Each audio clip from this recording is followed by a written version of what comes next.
Stripes and bright stars through the perilous fight. O'er the ramparts we watched were so gallantly streaming, and the rockets' red glare, the bombs bursting in air, gave proof through the night that our flag was still there. Oh, say does that star-spangled banner yet wave o'er the land of the free and the home of the brave?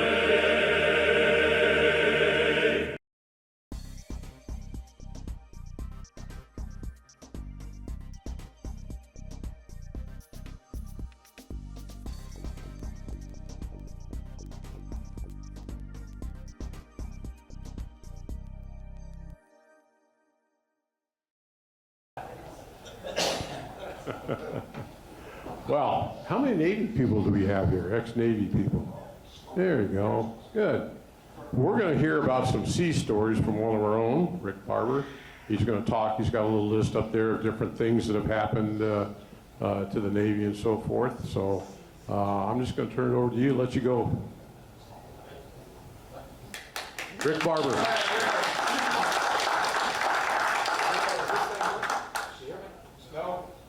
Press the button once.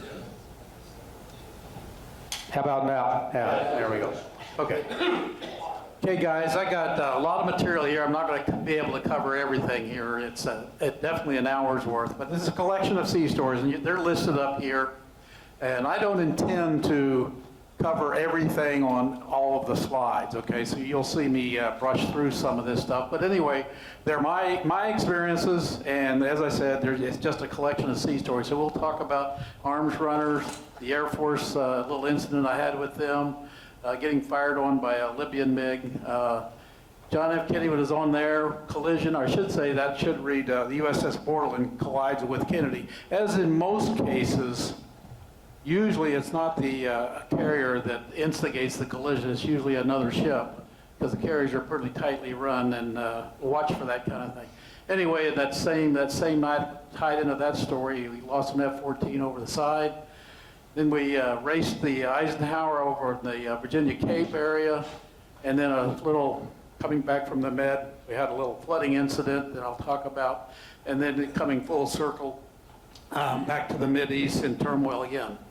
So anyway, this is my background. Basically, I was a naval flight officer. I was not a pilot, but I flew P-3 Orion anti-submarine warfare aircraft. It's a 4-engine turboprop with, most people recognize what they call a stinger out the rear. It's a magnetic anomaly detection system, which is obviously for submarines.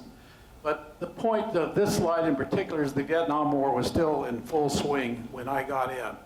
Not only was the Cold War there, it was competing with the Soviets and their shenanigans at the same time. The draft still existed. It wouldn't have mattered. I would have been gone anyway. So in '69 was a big year for me. I basically graduated from South Carolina in May, got married in June, and went into the Navy in '69, or November of '69. So these are my stories. This slide in particular, I want to call it, it gives you a laundry list of where I went. But basically in the 70s, it wasn't really fun to be in the military at the time. I had a great career, we had great things, but the country didn't really tolerate. There's still quite an anti-war feeling within the country. At that time, most of the services, in particular, I know the Navy, you could not leave the base unless you were in full dress uniform. You couldn't go home in a flight suit. You couldn't go home in a working uniform. You had to be in full dress uniform all the time. Anyway, the other point on this slide, my first squadron was the Patrol Squadron 10 up in Brunswick, Maine, the Ren Lancers. And the typical crew on our aircraft was a plane commander, a co-pilot, a third pilot, a relief pilot, a flight engineer, a radio operator, a tactical coordinator, which is what I was, navigator, sensor operators for listening to sonobuoys, etc., a radar ECM operator, which will become critical in one of my stories, an ordnanceman, an in-flight tech, and basically a crew of 12 guys on these airplanes that essentially went out. Our typical mission was somewhere between 10 to 13 hours out over typically the Atlantic or anywhere where they send us to go. That's a P-3 Bravo there. That is not a computerized airplane. Notice, I'll point these things out. That's a HF radio antenna wire. But you'll hear about that in a couple of minutes. But basically a 4-engine turboprop. And you'll see these portholes here, which will become evident why I've mentioned that in this next story. So the first story was on deployment in the Bermuda, my first deployment. Is that better? Is that better? Okay, on deployment in February of '72. Mission was round-the-clock surveillance of the Soviet submarines coming down through the GI-UK gap and tracking and ending up on the eastern seaboard. They're basically targeting the USA.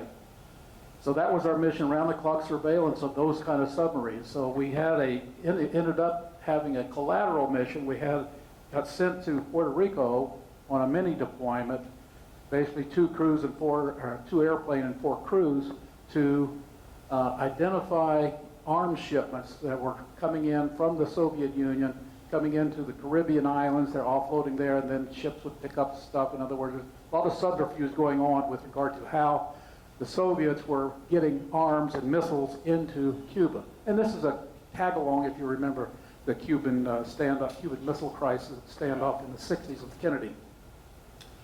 So in any event, we would have a typical mission to go out basically and identify these ships. And if we would have intelligence that either told us they were suspected or to look for certain things on the ship that would tell us that they're actually running arms.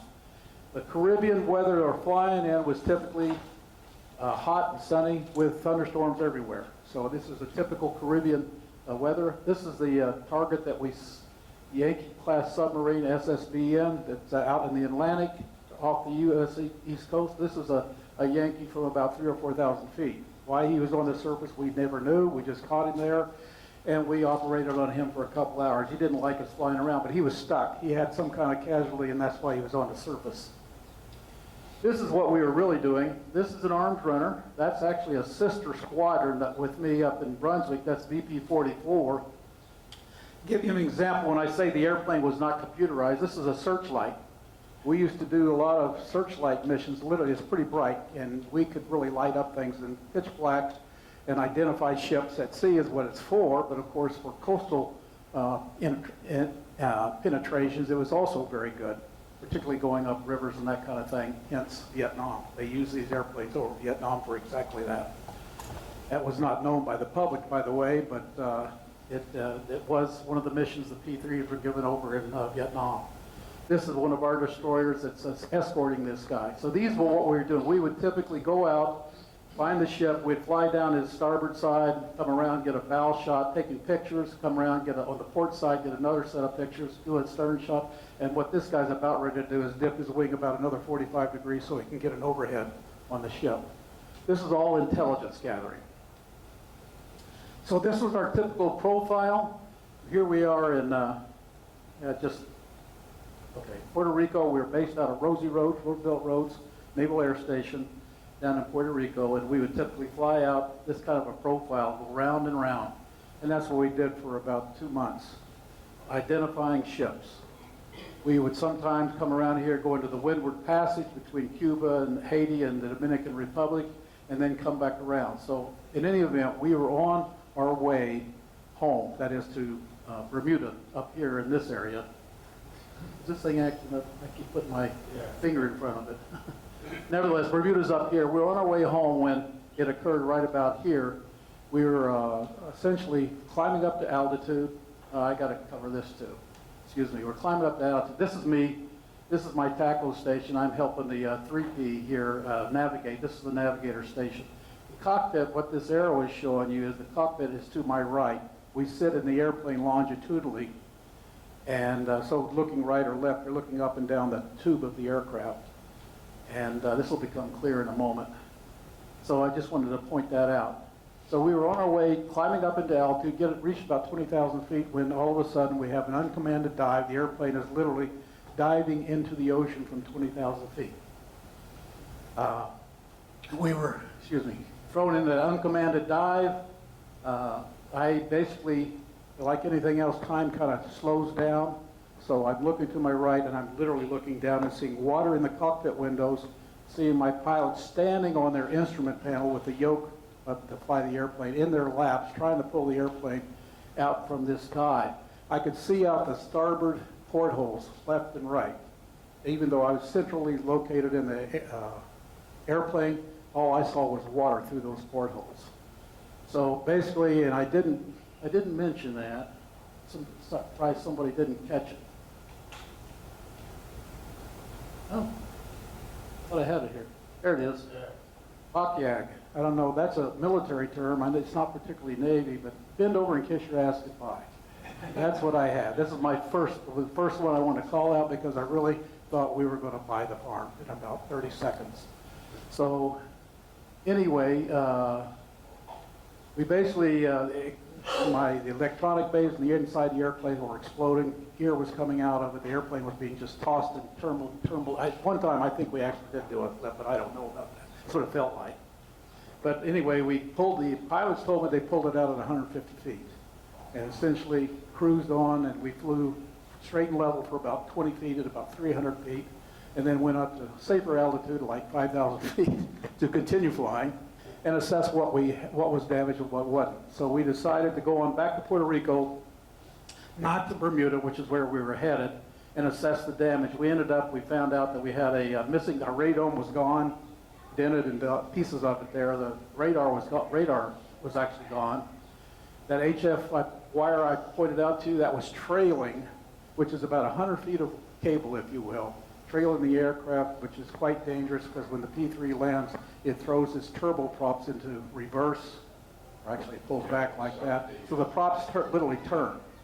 So that creates a huge backwash, which essentially has a sucking effect, and it could have sucked that wire. It had incidents of that wires like that breaking and getting sucked into the engines. Nevertheless, we had that, and a fuel vent on the bottom of the aircraft, lost the engine cover on the number 4 engine, and lots of dents on the fuselage skin indicating we probably had a lot of hail and ice that we went through. We didn't notice that, of course. We were basically experiencing our last seconds, if you will, is what we thought. But anyway, that's my first story. So that was my first bend over and kiss your ass goodbye, because I really did. This is my first deployment. I've been in the Navy maybe 2 years at this point in time, and I really thought it was over already. Second story, B-52 arrives. This is kind of a comic diagram, but this is actually in an operational control center over in Lodges, this big display map. And how many of you are familiar with Air Force bases? Air Force bases, okay. You know, if it ever occurred to you that an Air Force base always looks pristine? Pristine in the sense of the curbs are usually painted white. You never find, the grass is cut, there's never any weeds or anything growing up in the cabinet, or broken windows on any of the warehouses, any of that kind of thing. Air Force bases are typically pristine looking when you get aboard them. That is not true of Navy bases. Believe me, and particularly in the 70s, budget cuts were on, Vietnam was winding down, et cetera, so it was not true. So anyway, I point this out because this is the map that was in the Operational Control Center in Lodges Air Force Base. Lodges is right here in the middle of the Atlantic. Here's Norfolk, here's Brunswick, Maine, which is where I was flying out of. We were on deployment at this time in Lodges and Rota, so we had a split deployment. Half the squadron was in Lodges, which is where I was initially, and then half the squadron's over in Rota. Over here, we were flying round-the-clock missions on the Yankee submarines again, and sharing those responsibilities with Keflavik Island and Bermuda. So we had 3 squadrons going round the clock, continuous round-the-clock operations, identifying where the Yankee submarines are, and if need be, to load up and go kill them if we were told to do that. That was our primary mission. This is still Cold War, tactical situation. So anyway, the background is important in this story in that I was part of a crew that flew over to Lodges in February of '73 to essentially assess the Navy taking it over from the Air Force. The Air Force, because of budget constraints and impending budget cuts post-Vietnam, had decided they didn't want to operate Lodges anymore. Navy said, we'll operate it. We've been here since World War II. We're going to continue operating, so we're going to take it over. So that was the team back in February to decide to go over there for our split deployment and assess what was going on. So we did that back in February.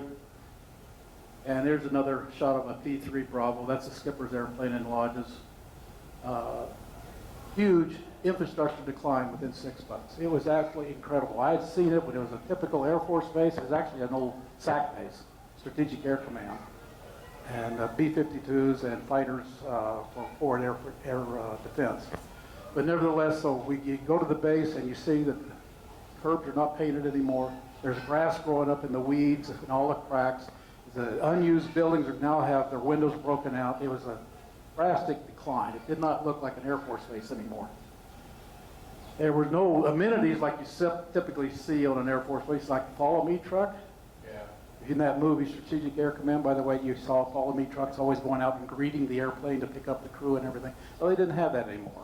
The Navy, we were running it on a shoestring, so we didn't have things like that. The only thing left was a meteorological detachment that the Air Force had put in. It only had about 6 or 8 people, so they literally had left in June of '73. Tactical situation in '73 was the Middle East tensions. Again, the Arabs were skirmishing with everything and everybody. Kissinger's shuttle diplomacy was stalling out. The Soviets had a huge naval buildup in the Mediterranean. They had literally started pumping out ships back in the late 60s to early 70s. There were destroyers, cruisers. It was a massive amount of ships that the Soviets were committing to the Mediterranean. And they were also trying to proselytize, that is, get the Arab states to come over to the Soviet side of the U.S., so they're giving them a lot of war material, The USA, in retaliation, if you will, during the Cold War, had formally declared that they were going to supply war material to Israel, because the latest incident was that the Soviets had given the Egyptian Air Force a bunch of fighters and other war material, so we essentially said we're going to do the same thing with Israel. So the Cold War is hot.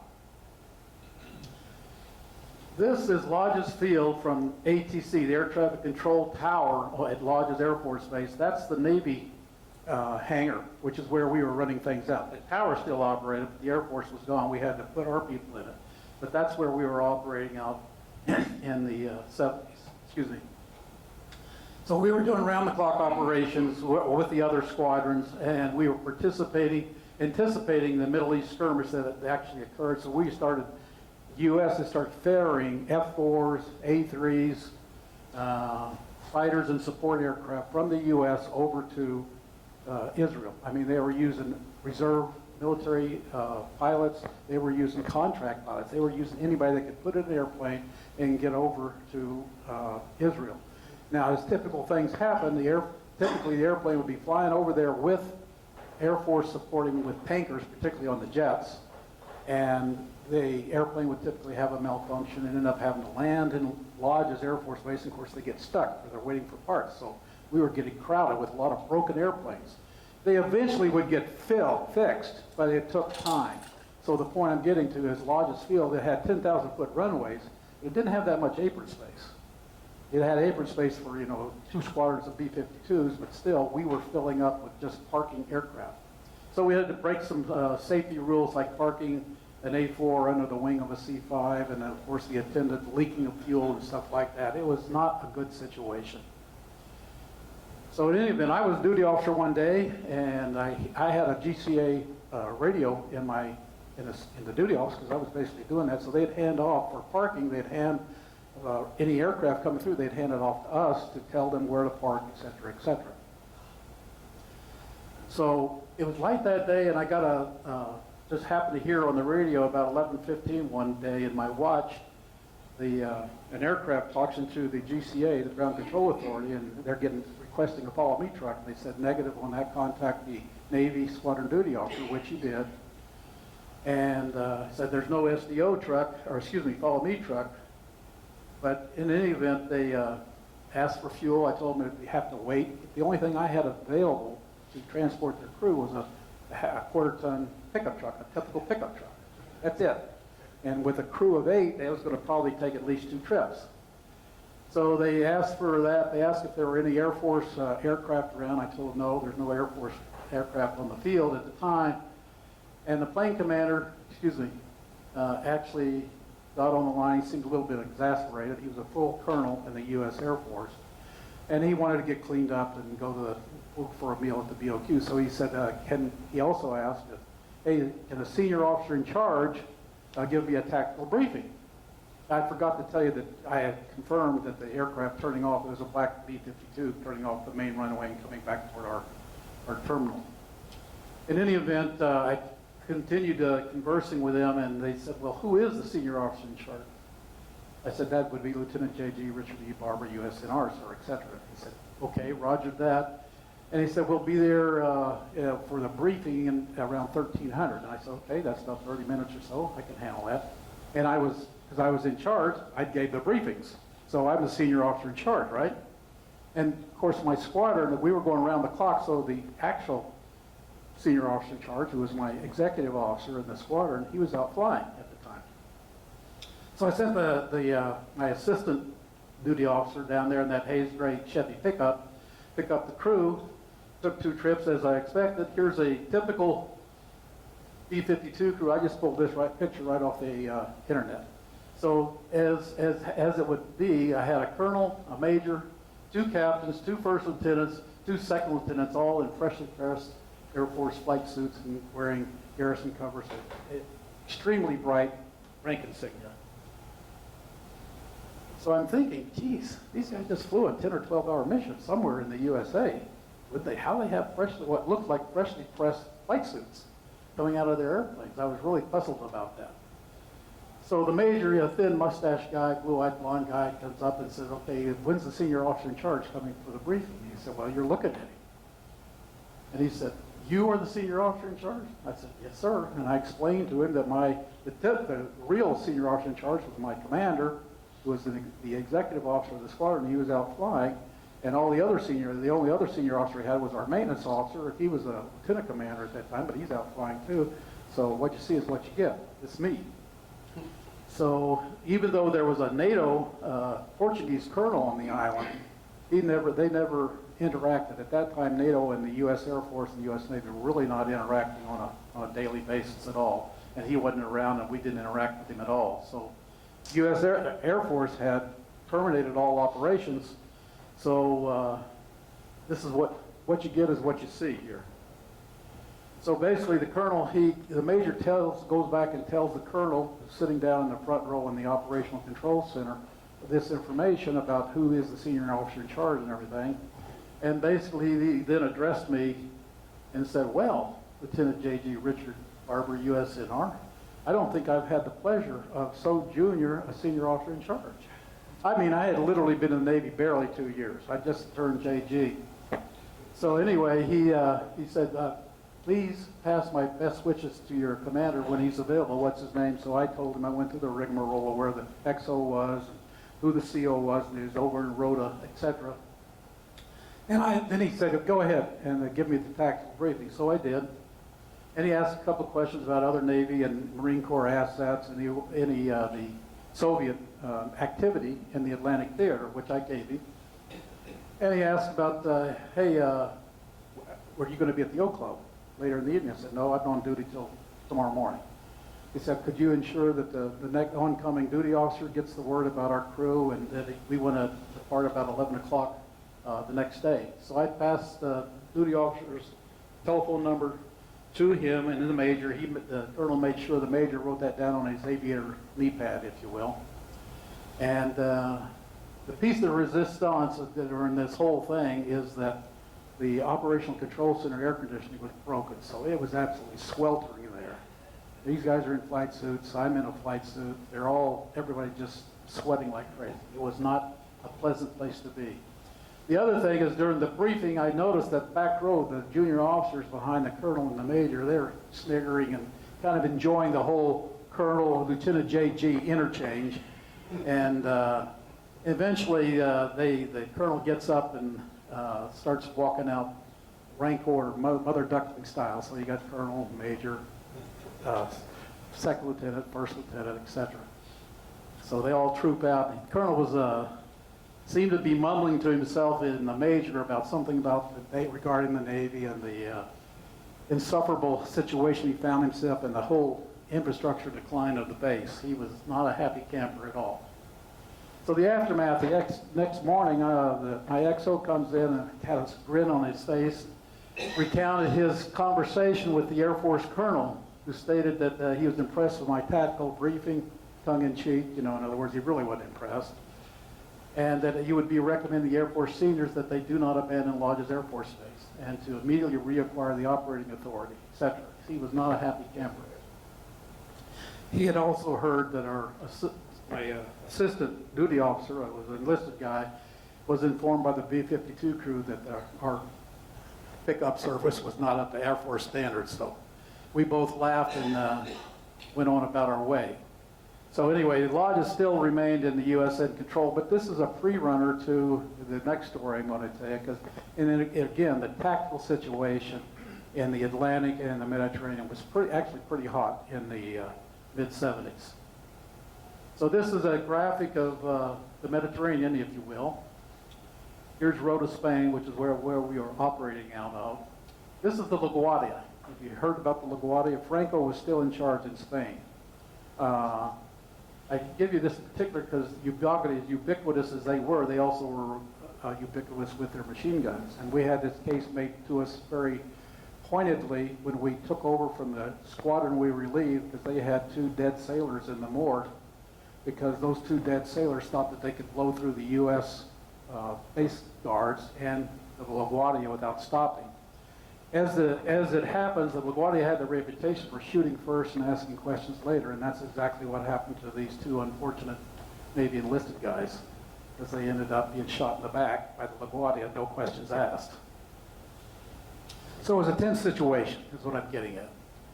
So anyway, this was again the part of that same split deployment I told you about. The Mediterranean was hot. The 6-day war, where Egypt attacked Israel, had just occurred, if you will. And our missions just became even more poignant, if you will, with regard to tracking submarines and identifying Soviet traffic within the Mediterranean. My story here centers on this covert mission. My crew was assigned a covert mission, meaning no electronic emissions save for HF communications, which is low frequency radio traffic. If you're not listening for it, you're going to miss it. You have to get on the frequency and you have to listen quietly because it's not that reliable and clear with respect to radio transmissions. Covert, no lights, nighttime, can't see your hand in front of your face. We're flying during the night, and our mission was to deliberately fly below Muammar Gaddafi's line of death in the Gulf of Sidra.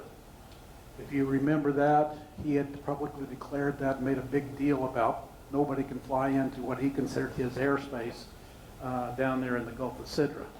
So here's the profile we would fly, and we intended to fly for this mission, in particular, fly out of Rota, go through the Straits of Gibraltar, which are considered international waters, and we would stop over here in Algeria. There was an anchorage there that there was a Soviet tender always there, and there was either a Foxtrot diesel submarine or a Juliet diesel submarine. The Juliet was actually an anti-ship because it had missiles, so again, carriers are the target.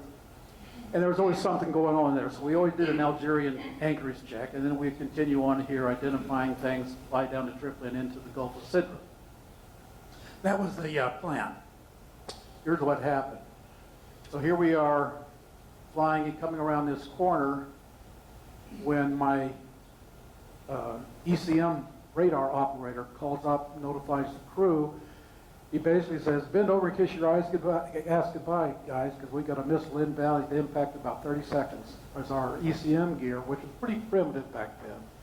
And it identified basically a radar control, fire control radar at Mach 2, which was inbound to us at that time. So this is my second bend over and kiss your ass goodbye situation. We continued, nothing we could do except continue on. I mean, the aircraft commander, he immediately tried to change altitude to see if he could shake it, but we knew that wasn't going to work.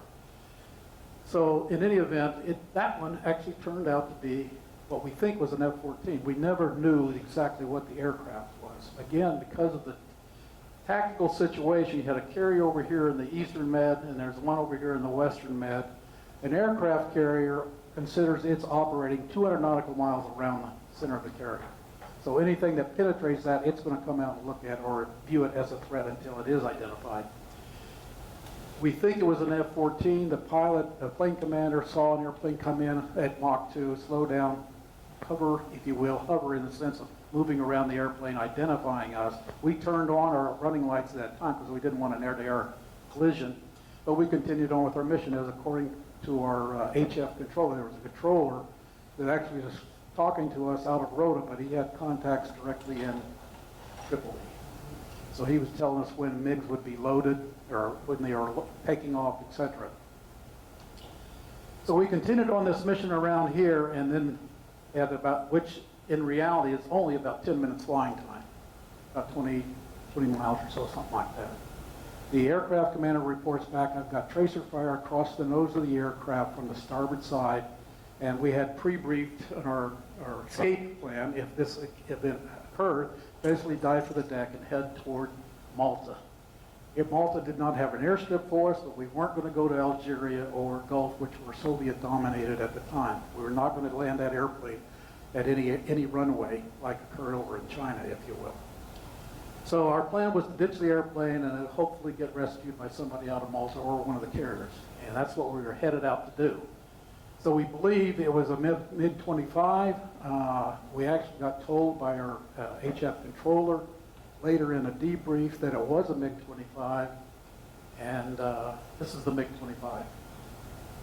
Looks very similar to the F-14, but it's not. They're both Mach 2 aircraft. They both fire missile-seeking, heat-seeking missiles, and so they're a real threat to any aircraft, air-to-air. This is more of what I told you, I already told you. Let's see, ECM Gord turbine inbound missile. We were flying covertly. I flew over. I continued the Gulf of Sidra, constant updates. Finally, we're told to break off the mission and come home. We already decided we were doing that. And hopefully, this is where it occurred about 20 miles north. We never got to the Gulf of Sidra when we had to break off the mission. So in the event, we were also informed that there were two F-14s inbound to our position from the USS America. We said, okay, guys, thanks a lot, but a little late. But nevertheless, they were coming out to support us, if you will. Next story. USS John F. Kennedy and the USS Borderland collide. This is Kennedy. And I'm going to stop here and take a little moment. This is a surface warfare officer wings. I earned those when I was on Kennedy. I'll call your attention to the bridge. The bridge, actual bridge is right here, this black line, horizontal line here that I'm focusing with my pointer on. The line below that is actually the flag bridge. This is, you see these portholes, there are portholes here. They're actually, the covers are off. They're usually up during flight ops. But nevertheless, the portholes are down. This is secondary con, what they call it, you know, the bridge gets knocked out or incapacitated somehow, we can literally drive the ship from the bow of the ship through the, we can look out the windows. We can't see much. We actually navigate, if you will, or operate with lookouts on either side, port, starboard, fore and aft. But anyway, they're there. You'll see in the next picture that the nukes, they don't have those portholes anymore. So that's at 30 knots. That was J.O. Tuttle, the skipper of the picture. He had this picture. It was a PAO shot. He had a helicopter come out and take that picture. I was actually on the bridge with Tuttle at that time when this picture was taken, just before we went on deployment. This is just another size kind of shot. This is Kennedy. This is a AO, an oiler, actually the Kalamazoo. which was also the skipper of the Kennedy J.O. Tuttle, was also the skipper of this what they call a deep draft ship of the Navy, and this, of course, is a sports-class destroyer. So my point is, it's a relative size picture of why I wanted to tell you that. That's relative to the next story. So in any event, I was assigned as a ship's company officer, so I was not part of the air wing. I operated strictly on the ship, and I was assigned primarily in the operations department supporting what they call a CVTSC, which is a Tactical Support Center. The CV stands for Carrier Aviation. My duties were primarily anti-submarine warfare and combat watch duties, but mostly I did a lot of bridge watches. So bridge watches somewhere between 12 and 18 hours a day. So our bridge team on the Kennedy consisted of 4 officers. An officer of the deck, a junior officer of the deck, who is actually the conning officer, tells the helmsman exactly where to steer and at what speed. A communications officer on radios, radar officer, operates radar, obviously, a bosun mate who primarily provides security. Now, in the 70s, you really need that. Security on a carrier was paramount. There were a lot of bad actors on the ships. The Navy was having a crisis at that time, as you might suspect, with the drug situation going on. Actually, Tuttle was one of the first commanding officers in the Navy to declare zero tolerance. If you got suspected of drugs or whatever, you were essentially gone in a heartbeat. You failed basically a T-test, if you will, you're gone. And that included officers and enlisted people. So where this occurred, we were in a small deployment, about 2.5 months, called Teamwork. It was basically a massive NATO maritime exercise in the North Sea and Northern Atlantic. And essentially, we had 400 ships and a UK aircraft carrier participating. UK, I think it was Bonhomme Richard, I'm not sure about that, I can't remember. But basically 9 NATO countries participating, and it was just like D-Day. Look out across this flotilla, 2 flotillas actually, of ships out there, and it was massive. Anyway, we did a lot of ship maneuvering and guns and flying around and bombing things. We did a lot of stuff in the North Atlantic. This is a picture of the USS Belknap, and I give you this picture because she collided with Kennedy earlier than when I was aboard. She was a cruiser, which is a pretty good sized ship. She was probably something in the order of 600 or 700 feet. So she's a good sized ship, but she had an aluminum superstructure, which contributed to the casualty that occurred. So November of '75, the Belknap and the aircraft Kennedy collide. Again, Belknap was providing plane guard support, meaning she was staying on the starboard side during flight ops, and if it had an aircraft casualty, she would run over and help recover the aviator. That was her duty. She was a screen at that time. But in any event, she got confused because of the lights. If you can imagine a black night and an aircraft carrier that's got all that yellow gear with like 2 headlights on the little tractors, and anything that moves in the ship had lights on it. So it gets very confusing watching a ship with a lot of lights, some moving, some not moving. So you've got hangar bay lights open at night, and you've got deck edge lights, you've got searchlights on the airplanes, you've got yellow gear, lots of lights on the carrier. It's very difficult to actually determine at night, even if the carrier, big as a carrier is, what the hell's going on with that ship? Where is it going? Well, how's it going to turn? So in the event, they theorized that Belknap had come up to Kennedy's starboard side, cut across her bow, realized her mistake, was trying to recover from it, and she came down the port side of the Kennedy. And anyway, got her superstructure raked by our angled deck, and when they raked that superstructure with aluminum, it caught fire. She also, as part of that, there were what they call JP5 housers coming up on the side of the ship, up to the flight deck edge for fueling aircraft. So it had JP5 pouring into that fire on the Belknap at that time. Killed eight sailors, unfortunately. So the point I'm getting at is this was about 6 to 7 months prior to my arrival on the Kennedy. So the Kennedy at that time had what we call a very, very formal bridge. So you had very specific commands that were required to be given. There's no really grab-assing on the bridge of a carrier. So you had to be very formal in all your orders. Here's what I give you this as an example. Can anybody tell me where the bow of that ship is? right off the bat, quickly. The bow's right here. This is the stern. This light right here, I can't figure out. I think that might be a picture anomaly, but most people would immediately interpret that as being the port running light, which would indicate the bow's this way. It's not. The bow is up here. So anyway, I give you the picture. That's a cruise liner, and a typical cruise liner that we would run into in the Mediterranean. It's very, very difficult at night to really, at first glance, determine where the, if you will, the relative structure of the ship and what way it's going by looking at the lights, because they're confusing. Here's Belknap after the collision. Killed 8 guys. She was towed in and refitted, but they didn't put aluminum back on her. And I think she lasted, she had a shortened lifespan after that, but she was returned to service. Someone killed, you said? 8 people, 8 sailors on that, in that superstructure. Basically, that burned the whole operating, the whole combat radar, everything internally was all burned up. And it caught 8 sailors, unfortunately. Nobody on Kennedy was killed, but 8 sailors on Belknap. So anyway, we were on a teamwork deployment, as I already said. This is just our cruise, but this is our show the flag, ports of stop, if you will. So Edinburgh, Wilhelmshaven, Brest, France, Portsmouth, England. It was really good after the operations because we took literally about 2 weeks to do this show the flag thing. Good time. Here's Borderland, which I'm trying to get to. She's a World War II destroyer, about 350 feet long, so she's a small ship, relatively speaking. It basically had World War II armament, 50 calibers here, and obviously you can see the twin stacks. So she's an oil burner, just like Kennedy was. She was assigned as screen and plane guard. We were operating, doing underway replenishment in the North Sea.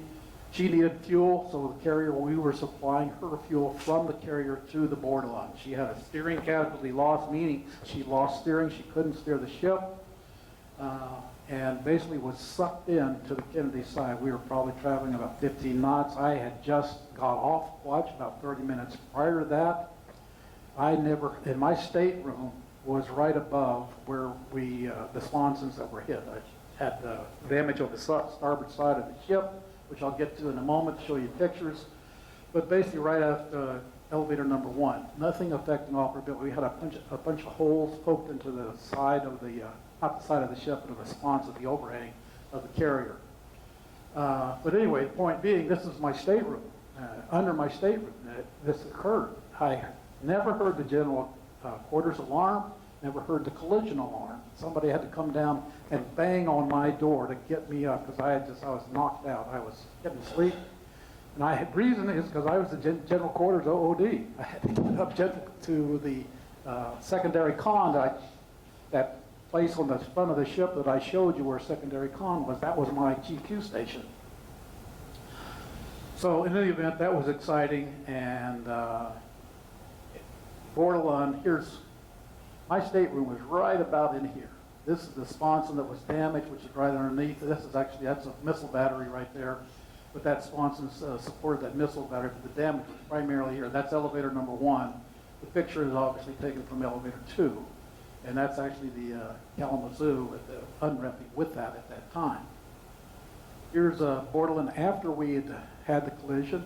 She obviously lost her mass and her radar and all that, but she still needed gas to be able to get back to Edinburgh, get fuel, I should say. So we still had to finish fueling her, even though she was damaged. 20 years later, I got to talk to my XO of that ship at that time, a guy named Cargill. He was an admiral now, and he was skipper at Kennedy also. He told me that incident really boiled down to the simple maintenance construct of the first thing you do when you're doing maintenance on a piece of material or a piece of equipment is you turn it off. That's exactly what this sailor did when we were doing underway replenishment. He had been sent down by his chief to perform preventive maintenance on the hydraulics of the steering gear. And the first thing in the book says, turn off the hydraulics, and that's exactly what he did. Anyways, Borderland ended up being towed back to the U.S. She got back into Edinburgh, but then they ended up towing her back across the Atlantic, and they wrote her off the list of active ships. This fifth story is about on the Kennedy again. This was the same day. This was at night.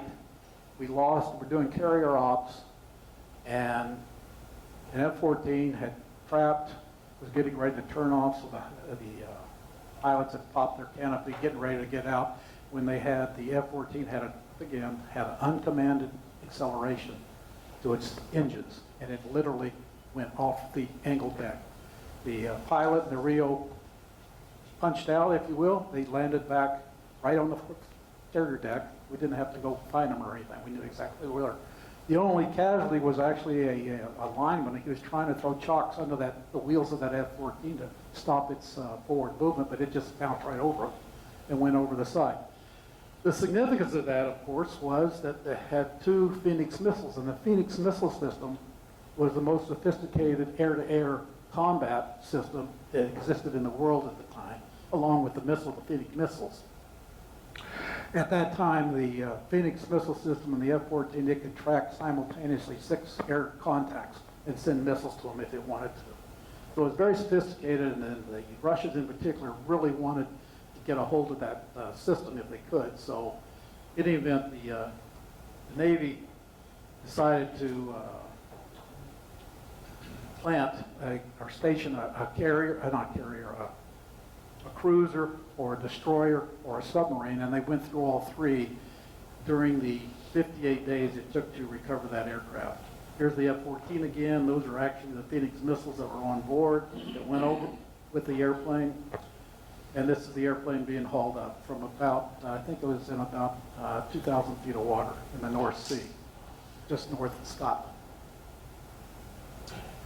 Okay, this is my favorite. Kennedy races the USS Eisenhower.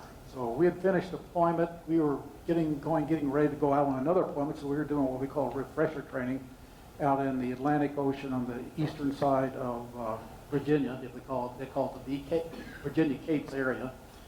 So Eisenhower came out for sea trials, and meaning that she's just checking all her systems and all that kind of stuff. Well, President Carter initially wanted to come out and get an air show, so he was going to bring an entourage of dignitaries to be on the Eisenhower, and we were going to basically do a dog and pony show, an air show for the president at that time.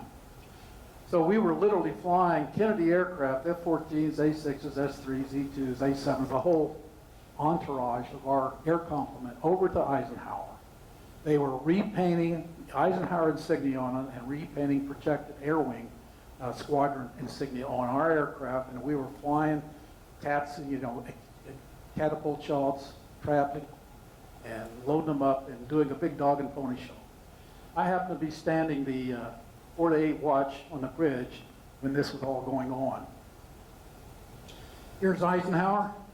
Notice that, I don't know if those are portholes or not. I don't think those are portholes, but the portholes are gone. But she's essentially the same size as Kennedy, maybe 1 foot longer, maybe another foot abreast of flight deck. Kennedy was 10,050 feet.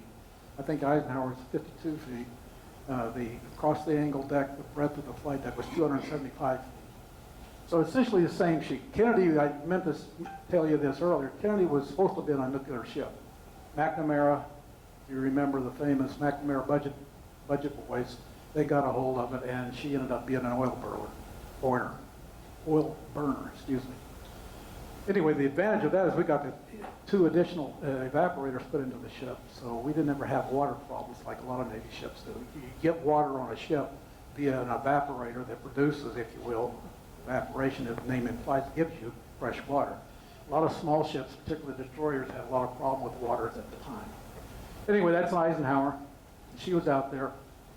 Here's the entourage that Carter brought out. Some of those names you'll recognize, but basically at the conclusion of all the air operations and everything, the entourage was supposed to fly off and depart Eisenhower around 17:30 that day, or 5:30 in the afternoon. The significance of the story is that Eisenhower, as CO, commanding officer, transmitted a flashing light message to U.S. John F. Kennedy. Hence, you notice it's flashing light, so there's no electronic transmission of that message. About 7:30 in the morning. So the message read, and I was the officer of the deck, from Commanding Officer Eisenhower to Commanding Officer Kennedy. Subject, fast transit to the north. Message, making fast transit to the north at 1800. Hope you can keep up. Well, most people would immediately interpret that as being a challenge, which is exactly what Skipper did. Skipper basically said, Gator, get your ass over here. I want 8 burning, 4 turning, 2,000 yards abreast starboard side of Eisenhower at 1800. Make it happen. Translation, navigator, get the Kennedy with 8 boilers online, producing power, turning 4 propellers, position 2,000 yards right side of Eisenhower at 6 p.m. today. Further translations, we're going to race. So he wanted all 8 boilers. Kennedy had 8 boilers. We essentially had 1 boiler per prop per catapult, and we could operate that way if we wanted to. But the point was that Tuttle, at the time, J.O. Tuttle, wanted every piece of power he could get going and being available to him to race. So I was with the task of telling the chief engineer, hey, he's got to get all 8 boilers going. He typically didn't have 8 boilers online at one time, typically. You guys remember the Looney Tunes cartoons where the Roadrunner and the Coyote would have some interaction and the Roadrunner run off and run back and be there in a microsecond?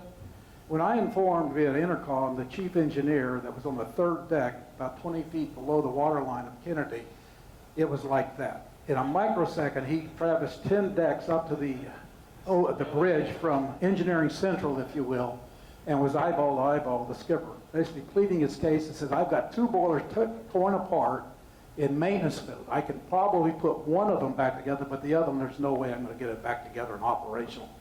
So the skipper said, okay, make it 7 burning. Okay? So he just told the engineer, I want all power available. So in any event, I go off watch and I'm coming back, I'm coming back for that dog watch at 1800. The dog watch is a term used for the 4 to 8. It's basically a 4-hour window broken into 2 for two different watches, if you will. So you got a 4 to 6 and you have a 6 to 8. And that's the watch I had. That's primarily geared so the oncoming and outgoing bridge teams can still get chowed, if you will. So I was right on the, my stateroom was right on the 03 level, right there between elevator 1 and 2 and above that sponson. And so my typical path was when I was going on watch, I would stop into combat, which is right next to me in the middle of the ship, and I would check on contacts and weather and stuff like that. So I step into combat. First thing I noticed is there's a list on. There's about a 12-degree list, which is unusual for an aircraft carrier. So I go into combat, and the first thing I look for is the compass rose. Where are we going? And it's spinning. It's going like this.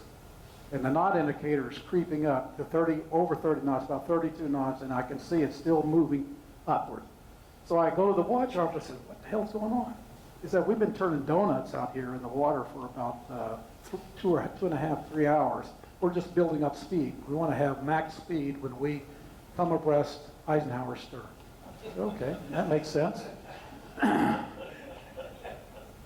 So anyway, the inclinometer in combat was pegged at 12 degrees starboard list. So the ship's leaning a little like this constantly.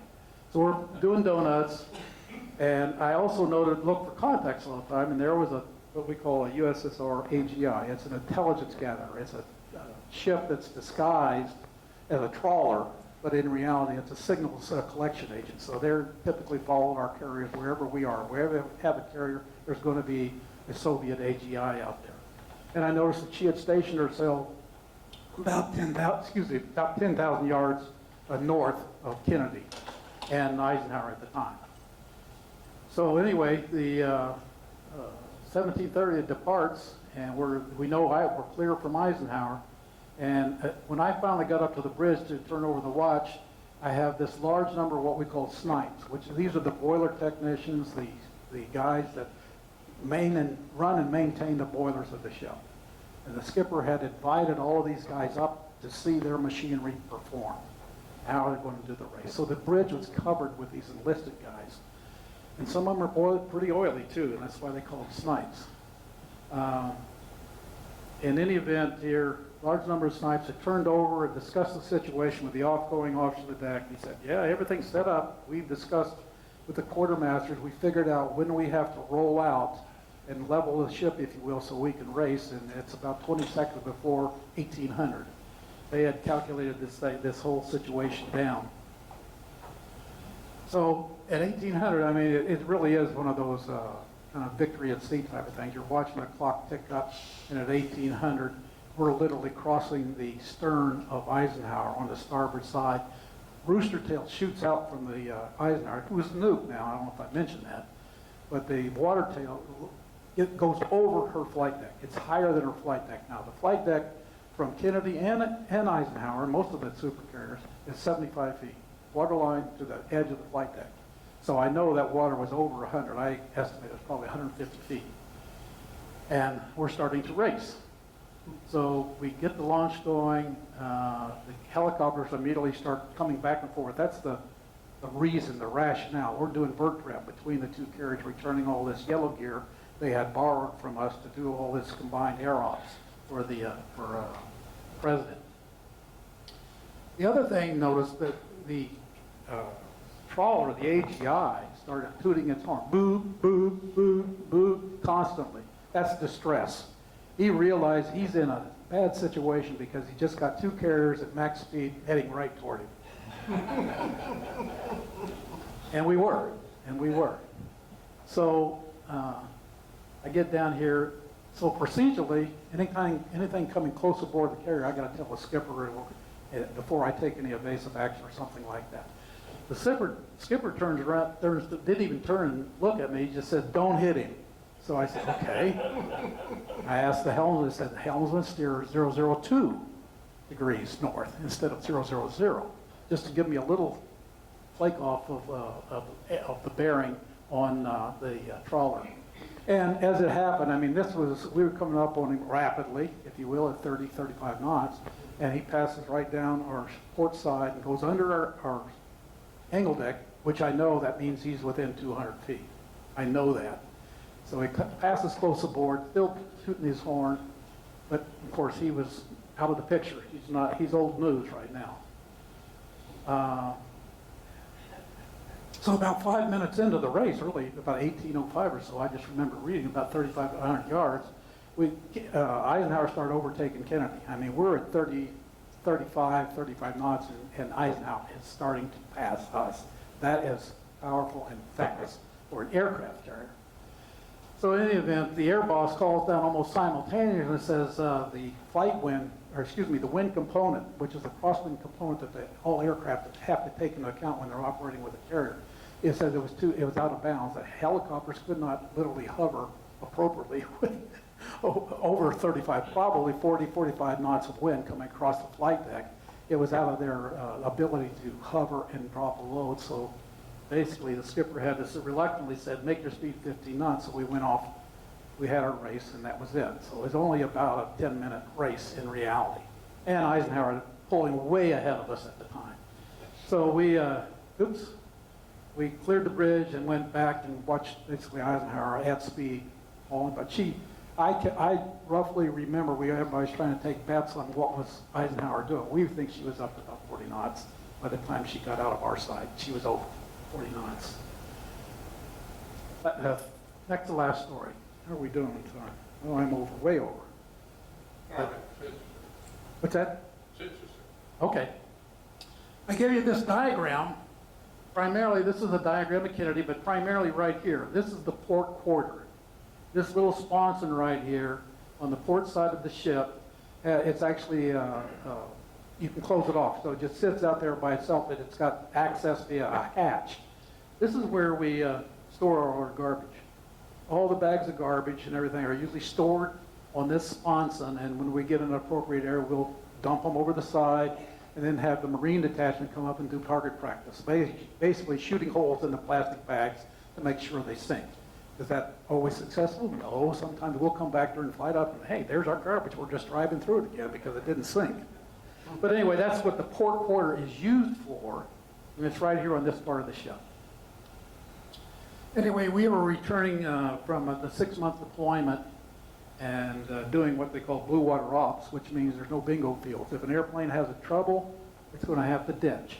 They'll have to punch out, and we'll pick them up via a helicopter. So we were doing cats and traps for the 6 days, and on the 7th day, we get a message saying, emergency message saying that there's a merchant seaman that's in extremis on a merchantman, needs a appendectomy quickly by the closest hospital. You're the closest hospital. And we were probably, I don't know, we were over close to 800 or 900 miles away from her at the time. And we're basically out in the middle of the Atlantic. So what was driving us on our 7th day here was that we were trying to get what they call the Chesapeake Bay Tunnel Bridge light, that navigation point at high tide, because that high tide is necessary for Kennedy to get over the tunnels because of her draft. She's 37-foot draft.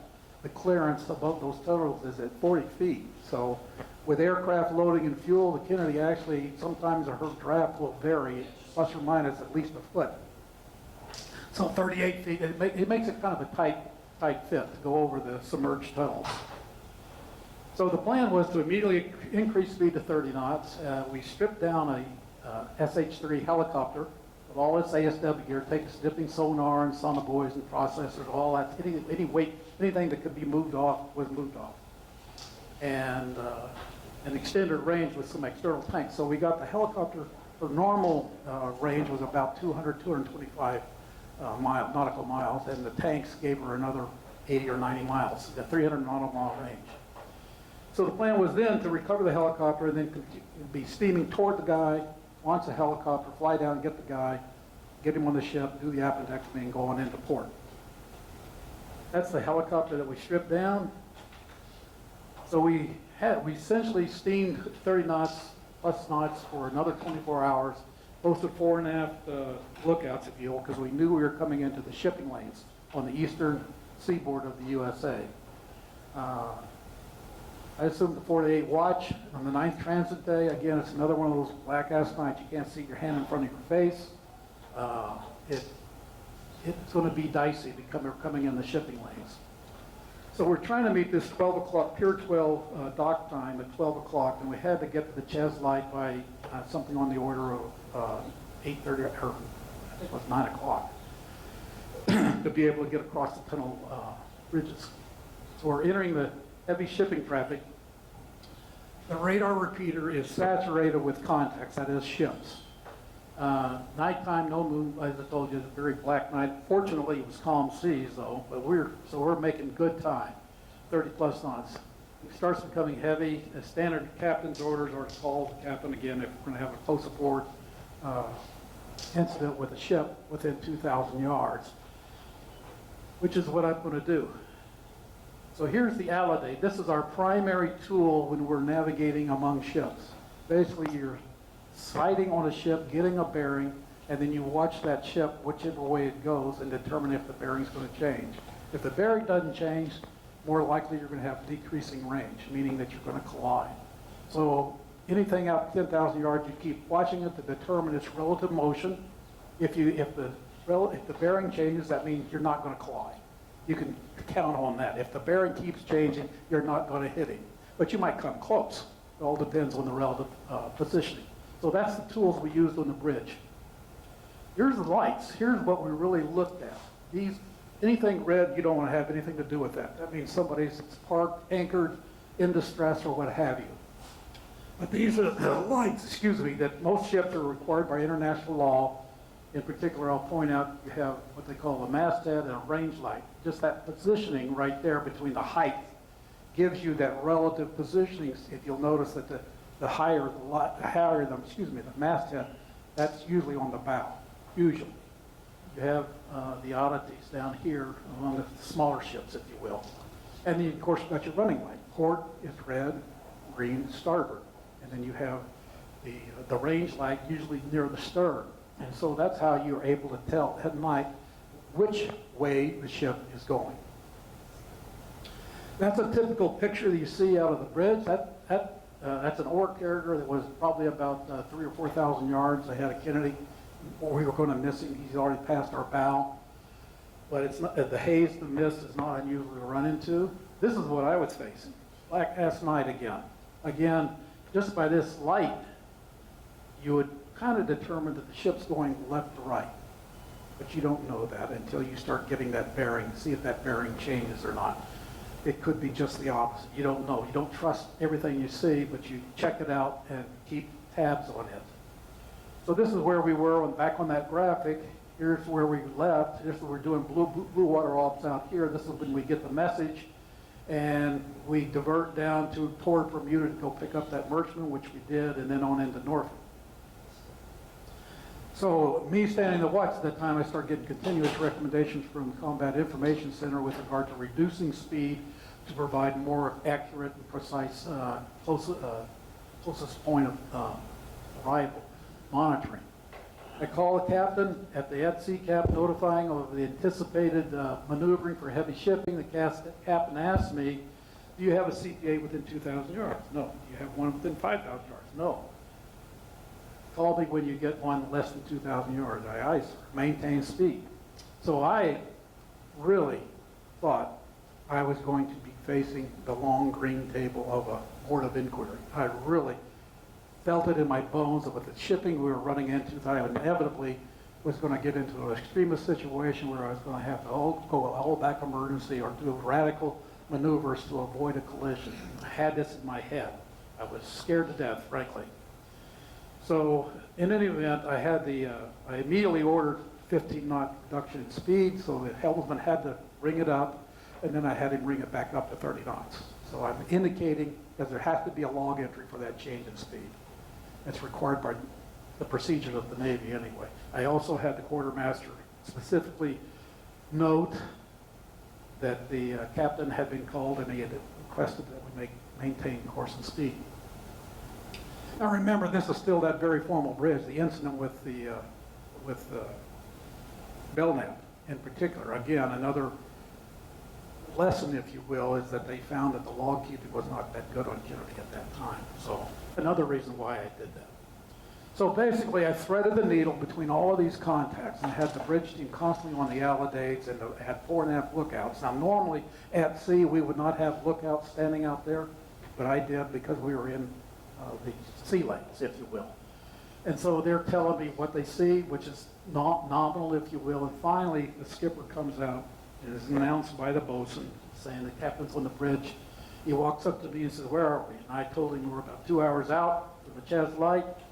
He notes, looking at, watching my bridge team rushing around, because there's ships all around us. He calls Pryfly, which is the aviation boss, if you will, and says, "Launch the helo. I want a helo in the air, and he's going to be our lookout." And I said, "Thank God, we got more eyes out there," because it was misty. It was getting dawn. There was mist on the sea. It was getting hard to see things and determine, again, shipping traffic around us. Hey, Rick, how much more have you got here? I just, I got one more story, if you will. Probably, we're going on 20 minutes here. Yeah. Okay, well. Another 20 minutes? I conclude, no, not 20 minutes. I can get through it in probably another 5 if you want it. Okay. Another 5? Okay, anyway, get a note, port quarters flooding, sir.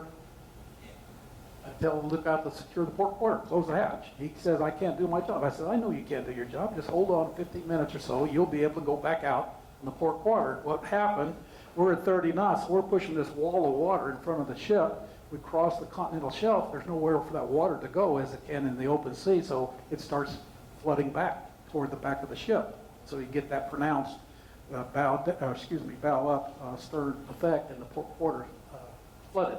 That was that port quarter flooding incident. So that's actually when we crossed the continental shelf, it was about 80 foot of depth, which we had planned for. I'd worked with the quartermaster where we were going to hit and expect that this would happen, which it did. Last story. P-3 Charlie, that's a computerized airplane. That was the last squadron tour I had. A very capable aircraft. We're operating out of Sicily. And everything's getting hot again. So I said it returns to turmoil. Well, you know, the Mideast has never been not in turmoil. But again, it was another DEFCON 3 situation. I don't know if you know, back in 1983, we were basically supporting Beirut, or I should say bombing Beirut in Lebanon. In particular, you remember the incident with flying an A-6 in and it got shot down. The pilot did not make it. The NFO, the Rio did. They repatriated him pretty quick, but that was a flight downtown Beirut during the daytime. And the Washington, if you will, the president's staff had ordered Tuttle to make this bombing run. A carrier skipper would never order an air wing to go in at a daylight run where they're expecting to get aircraft fire in the middle of the day. Would never happen, but he was ordered to do it, and he did it reluctantly. Anyway, Tuttle was our skipper. He was a CTF now, so he's an admiral. He notices that there's 3 of the officers that served him on the Kennedy and with his staff. He says, "Welcome to the Med. Give me a P3 ready 1 and a P3 ready 5." The significance of that is that's a heavy requirement for operations. So that means you got to have 4 crews ready to go, 1 and 2 to launch immediately, and then 2 backup to take over for the continuous ready 1, ready 5. It also required he wanted it fully armed. So this first time in my career I've carried torpedoes, but I never had a full load except during mining exercise. So we had 2 nuclear depth bombs, 2 torpedoes, and 2 harpoon missiles on these ready birds, ready to go at a moment's notice. Ready 1 means you basically have to be on the aircraft and just push the button to turn the engines on. Ready 5, yeah, you can run out to the airplane and get everything turned on. So it's a significant manpower intensive operation because it includes maintenance. Maintenance has to be out there to watch the airplane because it starts leaking. As the heat on the ramp starts warming up, the aircraft starts leaking, so they have to defuel it. You got to keep it ready to go. And it requires extra fire support too, because the firemen have to be ready to go to wash things down, that kind of thing. So anyway, and we also had just again, tactical situation. There was an oil embargo going on. They had just bombed the Marine headquarters there, or Marine barracks, I should say, if you remember. The Red Brigade was very active in Italy at that time. We were required for any senior officers, meaning lieutenant commander or above, going off base, you had to be accompanied by another officer, and one of them had to have a 45 on his hip. There had been instances of, I remember I think it was a Marine colonel that was Shanghai or captured and killed on one of the cruise boats in the Mediterranean at the time. So it was a serious situation back in the mid-80s. Skirmishing New Jersey was providing fire support off of the coast of Lebanon. The Kennedy was flying sorties into Syria. So again, it was DEFCON 3. That was not necessarily announced at that time, but it was DEFCON 3 again, and things were tense. So round-the-clock submarine activity. The Med was full of submarines, ours and theirs, and lots of naval activity in the mid-80s. So we also had the situation where Sigonella didn't trust the air traffic control. The pilots didn't trust air traffic control because of garbled translations, garbled instructions. So we had to have a pilot in the tower at all times.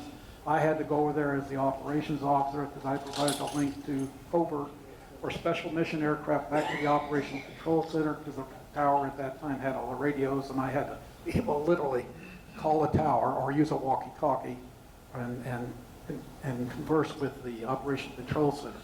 So it was very tense times back then. That's it, folks. That's my stories. All right, great, thank you. Anybody got any questions? Okay, hope you enjoyed it. Yeah.